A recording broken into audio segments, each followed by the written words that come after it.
just get this out of the way real quick. It looks like they did away with the spell reflection talent lasting for a duration rather than just one spell.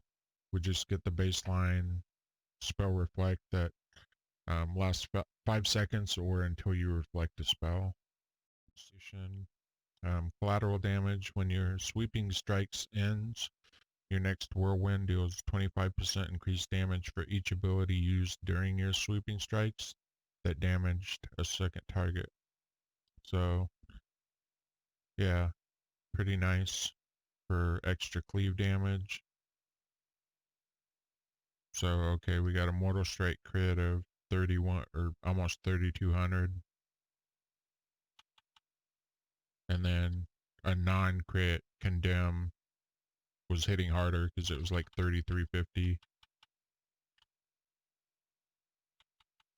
And when you get that proc like I just did for Condemn, a sudden death proc, it really hits hard. It's, I think it was like 44 or something unbuffed and non-crit. So yeah, really good there. And you know, having a higher execute range is nice. So just with the power of this ability, if it doesn't get nerfed in any way, then you know, I think that's the route that I'll be going. But you can see Rin's damage here.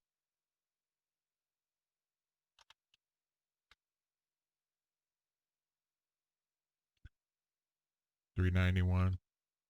A little more than a rupture from a rogue, right? At least for sub. So it gives you an idea of what Rin's damage is like. It's really nice. You could Dora Shadows over here to the enemy healer and disorient them and go back to hitting your target. And then you could Stormbolt them out of that, you know, and keep hitting your target. And then you could fear. So, yeah, see, there it is. So then you could burst with that. Hit your big Mortal Strike.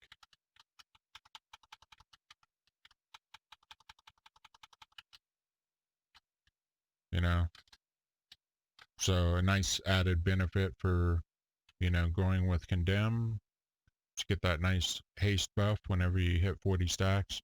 Right now I have this belt equipped where your Mortal Strike has a 15% chance to apply a Colossus Smash to your target for 5 seconds.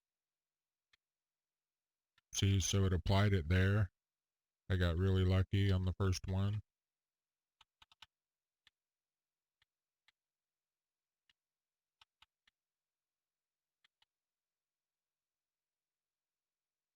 Yeah, there it applied it again, so pretty decent. Execute causes the target to take 25% more damage from your Mortal Strike, stacking up to 2 times. I really like this one, especially with, you know, Condemn being so powerful.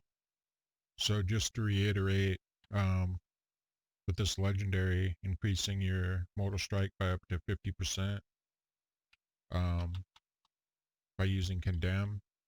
So you can get that stacked to 2. You can stack your overpowers.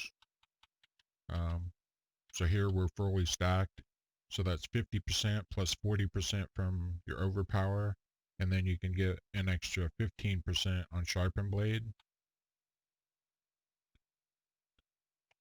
Plus a 50% MS effect. So that just kind of gives you an idea of, you know, how hard Mortal Strike could hit. Activating Bladestorm, Recklessness, or Avatar randomly casts one of the other 2 abilities at reduced effectiveness. So, you know, some RNG, but you could get some cool effects out of it. So, see, so there I got Recklessness. Really nice. That's kind of a fun one, you know. I mean, getting Avatar or Recklessness whenever you Bladestorm, definitely powerful, especially considering that we don't usually talent into Avatar. Um, very, very situationally. Usually it's in for the kill because we like that haste. So yeah, getting that or an extra, um, getting recklessness is really, really nice because as arms, like, um, all we have, as you can see, for burst is our Colossus Smash or Warbreaker if you're talented into it. So, being able to get that recklessness or avatar as arms is really nice. Intervene. Um, in arena, you'll want to have an intervene macro for both of your partners, but um, just for testing purposes, since I can't really show that here, um, it's handy to have an intervene macro. And in this case, this one would help you more in like PvE or battlegrounds. But I'm targeting this guy and I want to intervene to help this guy out. And so it'll check your mouse over. If there's no mouse over, it'll check your target, and if it's friendly, it'll intervene. Otherwise, it'll do nothing. But yeah, for arena, you definitely want to be able to intervene both of your partners. But this macro here would just help you like all purpose out in the world and things like that, or doing Mythic Plus or whatever, right? Just keep in mind that if, with intervene coming back, um, if you intervene a tank because he's about to die, just make sure that you already have defensives rolling. You know, defensive stance, die by the sword, ignore pain, some big cooldowns rolling because you're gonna get smacked in a Mythic Plus if you try to intervene the tank to help him out. So another thing I figured I'd show real quick, just for anyone that might be new to Warrior or whatever. Hamstring is still off the global cooldown, which is really good. Thank God for that. Um, some of you might remember that period where it was on the global cooldown and it was just painful. So yeah, combining hamstring and charge into a macro, there's no downsides. So definitely do that. Because basically, if you're in range of the target, it's just going to hamstring them. See? But if you're out of range, then it's going to charge. So very nice macro. And it doesn't discriminate like as far as order or anything like that. Weapon swap macros and things like that, making a comeback are a big deal. So I figured I'd go over that kind of stuff. So the first one, and you can do this one of two ways. You can either have it tied to abilities like shield block or condemn or whatnot, or you can have just a flat, weapon swap macro, and that would look like this. So equip slot 16 and then my one-hander, equip slot 17 and my shield, and then equip slot 16 again, but with my two-hander. So if you make a macro like that and you have a two-hander equipped, you hit the macro, it's just going to switch to your one-hander and shield, and if you hit it again, it's going to switch back to your two-hander. And weapon swaps are off the global cooldown like they used to be, so you don't have to worry about that being an issue. So you can do it separately like that, or you can tie it to abilities. Like if you have a two-hander equipped and you're taking a bunch of damage or something, you hit your shield block macro, it's going to switch.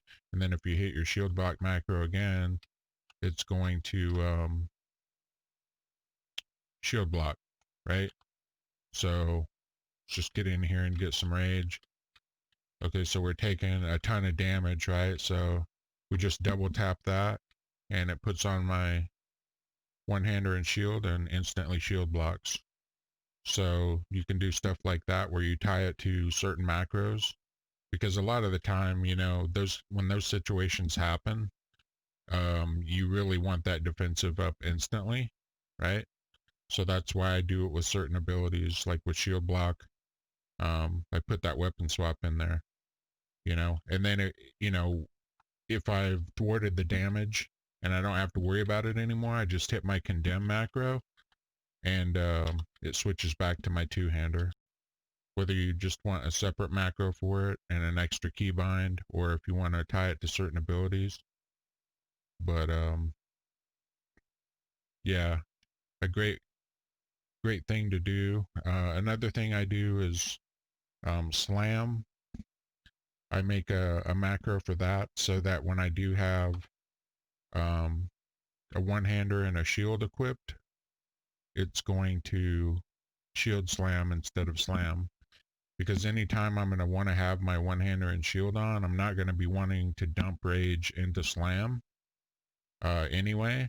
I'm usually going to want to be using it for things like ignore pain. Other macros I kind of want to show that are pretty important for maybe people that are new to warrior, or you know, they haven't been playing it for long, or you're looking to swap to a warrior or something like that, and you know, maybe you didn't play back when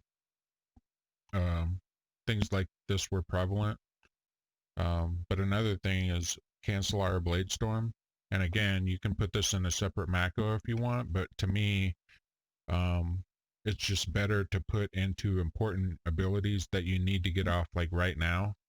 I'll just give you an example. I add it to Shattering Throw, Kick, um, Stormbolt, my Fear, um, Intervene, like things that I need to peel for my partners, or you know, like let's say I'm on this guy and he's a pally, and all of a sudden I get him really low, but he bubbles while I'm Bladestorming, then I can just hit my shatter macro. It instantly cancels and starts shattering. Another thing I thought that was worth mentioning is that while you're Bladestorming, you can pop your defensives. So that's one thing to keep in mind. So I'll just go ahead and Bladestorm, and you can see I can get into D-stance. I can use Ignore Pain. I can, you know, weapon swap and shield block. Like you can do all that while you're Bladestorming. So just keep that in mind. Anyway, yeah, so that's the warrior stuff in a nutshell that I wanted to show.